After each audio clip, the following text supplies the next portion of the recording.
তো বন্ধুরা, তোমরা দেখতেই পাচ্ছ আমি এখন স্টেশনে বসে আছি। অ্যাকচুয়ালি এটা স্টেশন না, এটা হচ্ছে বন্দে ভারত রেস্টুরেন্ট, সাঁতরাগাছি 1 নম্বর প্ল্যাটফর্মে। তোমাদেরকে আমি দেখিয়ে দিচ্ছি লোকেশানটা কীরকম। তোমরা যদি কেউ আসো, খুব ভালো এখানে রেস্টুরেন্টের খাবার পাওয়া যায়। পুরোটা তোমাকে ঘুরে ঘুরে দেখাচ্ছি। এই হলো রেস্টুরেন্ট, মানে বন্দে ভারত ট্রেনের মুখ। তো আমি ঢুকে যাচ্ছি ভেতর দিকে। তো ভেতর দিকে ঢুকে গেলাম, ঢুকে গিয়ে তোমাদেরকে দেখাচ্ছি কিরকম ট্রেনের বগি আর কত সুন্দর ডেকোরেশন করা আছে। অবশ্যই তোমরা কমেন্ট করবে। ওই যে দেখা যাচ্ছে প্ল্যাটফর্ম আর ট্রেন দাঁড়িয়ে আছে। 1 নম্বর প্ল্যাটফর্মের মুখেই রেস্টুরেন্টটা বন্দে ভারত।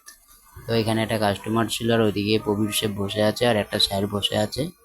তো এখানে আমি জব করি, আর আমাকে এখানে জব লাগিয়েছে আমাদের প্রবীর শেফ। তো প্রবীর শেফ এসেছে, এখানে বসে আছে। আর তোমরা অবশ্যই কমেন্ট করে বলবে আমাদের রেস্টুরেন্টটা কেমন লাগছে।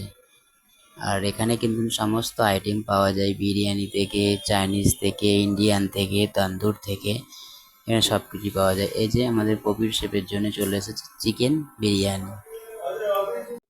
তোমরা যারা যারা বন্দে ভারত ট্রেনে বসে খেতে চাও, ঝটপট চলে এসো সাঁতরাগাছি 1 নম্বর প্ল্যাটফর্ম, বন্দে ভারত ট্রেন। এই ছিল আমার ছোট্ট ভিডিও। যার ভালো লেগেছে অবশ্যই লাইক কমেন্ট করবে।